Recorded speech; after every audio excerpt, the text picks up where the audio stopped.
एटमी हथियार बनाऊंगा भी और किसी को बताऊंगा भी नहीं, और ना ही किसी एटमी हथियार के अदम फैलाव के मुआहदे पर दस्तखत करूंगा। जो करना है कर दो। ये बड़ी बात शुमाली कोरिया की जानिब से कही गई है। किम जोंग ऑन के इस बयान के हवाले से बात करते हैं अजहर अली खान से। अजहर भाई, पूरी दुनिया में वावेला मचा हुआ है, एटमी हथियार, उनके अदम फैलाव का मुआहदा, ईरान पर भी यही दबाव डाला जा रहा है कि वो एटमी हथियार ना बनाए। लेकिन एक मुल्क है शुमाली कोरिया, वो कहता है हाँ बना रहा हूँ, बनाऊँगा, किसी को बताऊँगा भी नहीं, ना किसी मुआहदे पर दस्तखत करूँगा, जो करना है कर लो। ऐसा ही है। असल में शुमाली कोरिया जो है वो अब चैलेंज कर रहा है, खुलकर चैलेंज कर रहा है, डरा रहा है डोनाल्ड ट्रंप को और बता रहा है कि मैं बैलिस्टिक मिसाइल भी बनाऊंगा, एटमी हथियार भी बनाऊंगा, चलाऊंगा भी, बैलिस्टिक मिसाइल के तजुर्बात भी करूंगा। वो तुम्हारे दोस्त और तुम्हारे बहुत ही करीबी जापान के करीब जाके पानियों में गिरेंगे भी, मैं वहीं टेस्ट करूंगा, मज़े लूँगा उस टेस्ट के, ख़ुद देखूंगा जाके उसको, और नहीं रुकूंगा। और अगर बात हो रही है एटमी अदम फैलाव की, तो सुन लो, मैं एटम बम बनाऊंगा भी, और अगर मेरे पास है तो कभी ज़रूरत पड़ी तो उसको चलाऊंगा भी। और किसी तरह का कोई ऐसी ट्रीटी साइन नहीं करूंगा जिसके बारे में मुझे बताना पड़े किस तरह का हथियार है, कितने हैं, तादाद में कितने हैं, कहाँ रखे हैं मैंने, और वादा करो कि फ़ला फ़ला जब तक काम नहीं होगा तुम नहीं चलाओगे। मैं जब महसूस करूँगा तब चलाऊँगा, क्योंकि दुनिया में एक मसावात नहीं है इस हवाले से। हाँ जी। और आपने कोई इक्वालिटी नहीं रखी हुई। एक तरफ आपका लाडला बच्चा है इसराइल, वो बनाता भी है और कहता है हमारे पास हैं, बहुत सारे हैं, आवाज़ें उठ रही हैं, अमेरिका से भी आवाज़ें उठ रही हैं। जी जी, और वो कह रहा है मैं बनाऊंगा भी, और कभी ज़रूरत हुई तो मैं, वो लूज टॉक भी बहुत करते हैं ना इसराइल से कि हम चला भी देंगे, ऐसा भी हो जाएगा, कहीं ऐसा मौका ना आ जाए कि हमें चलाना पड़ जाए। एटम बम फेंक देना चाहिए। जी बिल्कुल ऐसा ही है। और जिस तरह वहशियाना तर्ज अमल है उसका, और जिस तरह से वो बेलगाम हुआ घूम रहा है इसराइल, अंदाज़ा होता है कि वो कुछ भी कर सकता है। वाइट फॉस्फोरस फेंक रहा है, पता नहीं क्या क्या चीज़ें कर रहा है, ऐसे ऐसे हथियार इस्तेमाल कर रहा है गज़ा में, ताकि इंसानों पे एक जगह के ऊपर जितने मैक्सिमम हथियार टेस्ट किए जा सकते हैं वो टेस्ट किए जाएँ। और वो नहीं बता रहा, जब वो एनपीटी पे दस्तखत नहीं कर रहा, वो अपनी साइट्स का विज़िट नहीं करा रहा, तो ईरान ने क्या कसूर किया है और शुमाली कोरिया ने क्या कसूर किया है कि वो ना बनाएं, या वो बना रहे हैं तो वो उसको रोक दें, किस खुशी में, ताकि आप उसके पड़ोस में बैठ के कल को आप एटम बम चला दें, या आप उसके ऊपर इस तरह का कोई लीथल अटैक कर दें ईरान पे, और ईरान के पास जवाबी कार्रवाई के लिए कुछ भी ना हो। क्या ज़िंदगी भर वो यहाँ से बैठ के बैलिस्टिक और हाइपरसोनिक मिसाइल ही दागता रहेगा, और एटमी हमले के जवाब में आप कितने मिसाइल दाग सकते हैं, उसमें तो आपको मोहलत ही नहीं मिलती और आपके अवाम ख़त्म हो जाते। तो ये आवाज़ अब खुद अमेरिका से भी उठ रही है। कांग्रेस जो है वो अब ब्रीफिंग में कह रहा है कि ये तमाशा बंद करो, ये तुमने तो कोई 10-15 साल से तमाशा लगाया हुआ है, दिहाइयों से चीज़ें चल रही हैं कि आप पूछते ही नहीं है इसराइल को। आप इसराइल को पूछते नहीं है, और ईरान पर खामखा का दबाव, शुमाली कोरिया पर खामखा का दबाव, दूसरे ममालिक पर खामखा की बदमाशी, ऐसा ही है। और आप उसको पूछते नहीं हैं और वो आपको जवाब नहीं देता और बताता ही नहीं है कि क्या डिटेल्स हैं।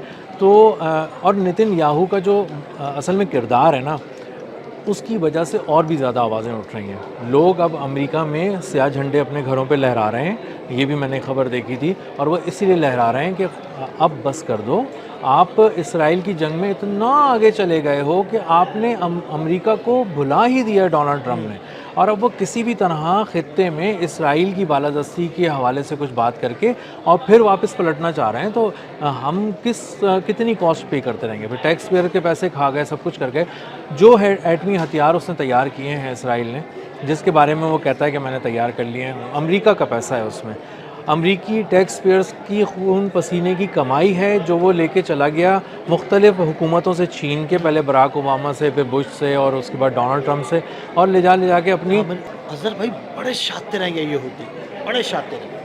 ऐसा ही है, वो कह रहे हैं कि पिछले 30, 40, 50 साल में अगर कोई चीज़ दुनिया में बिकी है तो वो एक ही है, खौफ। और $8 ट्रिलियन का खौफ बेचा है इसने, नितिन याहू ने सिर्फ, और बताया है कि ईरान ख़तरा है, लबनान ख़तरा है, इराक़ में वेपन्स ऑफ मास डिस्ट्रक्शन बन रहे हैं, और वो दुनिया किसी वक्त भी तबाही के दहाने पे आके खड़ी हो जाएगी और ये लोग चला देंगे। ये मुसलमान बड़े ख़तरनाक होते हैं, ये जो कहते हैं इनमें इंसानियत नहीं है, और ये खून के प्यासे होते हैं, और ये कभी हमला कर देंगे।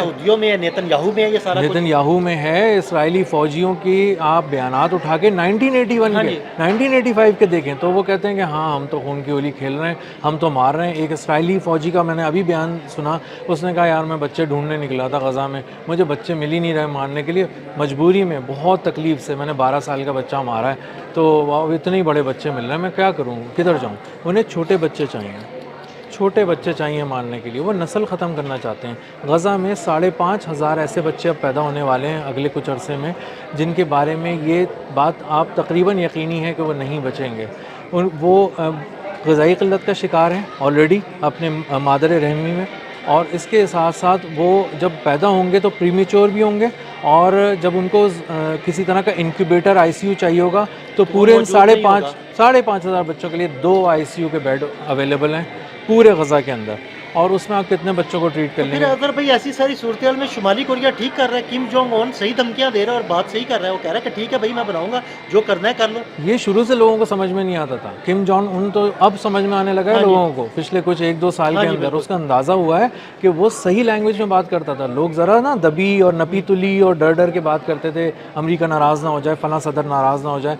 वो शुरू से कहता था भाई मैं मारूंगा और बहुत बुरा मारूंगा, और अगर आए तो छोड़ूंगा नहीं, और तुम्हें ही नहीं तुम्हारे इत्तेहादियों को भी नहीं छोड़ूंगा, जनूबी कोरिया को नहीं छोड़ूंगा, जापान को नहीं छोड़ूंगा, में जो तुम्हारे दो तुमने अपनी तरफ से बदमाश बिठाया मैंने, मैं उनकी ऐसी की तैसी फेर दूंगा। बिल्कुल ऐसा ही है। तो अब आप देखेंगे एक यूएसएस हिगिंस, उनका एक बहुत ही बड़ा $90 मिलियन का बहरी बेड़ा था, एशिया पैसिफिक में तैनात था, इन्हीं सारे पानियों के करीब था, जल के ख़त्म हो गया, एक लाश तैरती हुई मिल रही है, और पता चला आग लगी, सुना है जी आग लगी और उसका इंजन रूम जल गया, उसकी पूरी वायरिंग का सिस्टम जल गया, और वो तैर रही थी एक लाश, जिसको फिर उठा के लेके गए वो आहिस्ता आहिस्ता।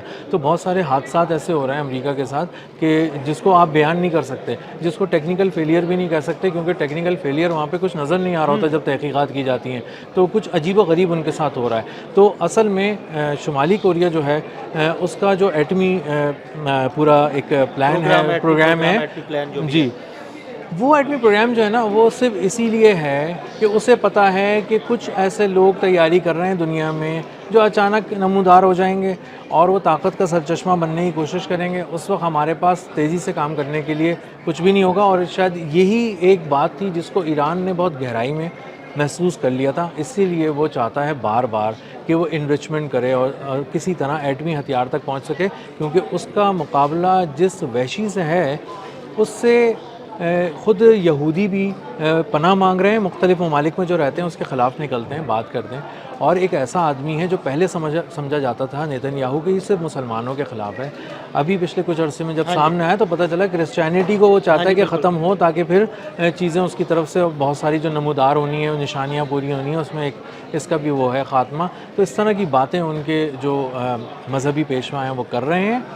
नेतन्याहू को उनकी आशीर्वाद है, और ये वाला सारा जो मामला है वो ख़ुद संभालते हैं। और नेतन्याहू एक ऐसे कोर्स ऑफ एक्शन पे काम कर रहा है जो मुसलसल इस दुनिया को अगले 10-15 साल तक गर्म रखेगा। ये दुनिया देखेगी मसला सिर्फ अपना हुर्मुज़ का नहीं है, ईरान का नहीं है, यूरेनियम आज़रबाईजान का नहीं है, ये ग्रेटर इसराइल का मसला है, ये ग्रेटर इसराइल का मसला है। और मुझे अब लगता है कि ग्रेटर इसराइल, वो उसके जो जहन में ग्रेटर इसराइल है वो शायद तुर्किया से भी आगे तक है। बिल्कुल, वो ये कहता है जी, वो पूरी दुनिया को जो है ना वो अपनी तसल्लुत में लेना चाहता है, और कंधे पे रख के चला रहा है बंदूक अमेरिका की, और उसको पता है कि उसकी सुपर पावर जो है ना उसको मुकम्मल वो इस्तेमाल करेगा। अब किस तरह कर रहा है, किसी को ब्लैकमेल करके कर रहा है या किसी को दबाव दे के कर रहा है, कुछ और उसके पास राज हैं, क्या है कुछ नहीं पता, क्या कौन सी गीदड़ सिंगी है। लेकिन अमेरिका डोनाल्ड ट्रंप की क़यादत में पूरे का पूरा उतरा हुआ है इस जंग में, इसराइल फ़र्स्ट के नारे के साथ उतरा हुआ है। उसके फ़ौजी इसराइल के लिए अपनी जानें गंवा रहे हैं, और इसराइल अपने फ़ौजियों की बहुत हिफाजत करके उनको अपने पास रखा हुआ है, किसी ऐसे महाज पे नहीं भेज रहा जहाँ उनको ख़तरा हो। कुछ ऐसे फॉल्स फ्लैग ऑपरेशंस प्लान कर रहा है जिसका सारा मलबा आके गिरेगा अमेरिका पे, और अमेरिका जिन इत्तेहादियों का साथी है उन इत्तेहादियों की शामत आएगी, वो फिर अमेरिका की तरफ उंगली पहले उठाएंगे और उसके बाद उसको बहुत बुरा भला कहेंगे और उसके साथ अपने नाते तोड़ेंगे। तो उसका सिफारती सतह पे जो नुकसान होने जा रहा है अमेरिका का, हो चुका है, वही बहुत है, लेकिन जो होने जा रहा है इस सारी सूरत हाल के बाद वो इंतहाई खौफनाक होगा उनके लिए।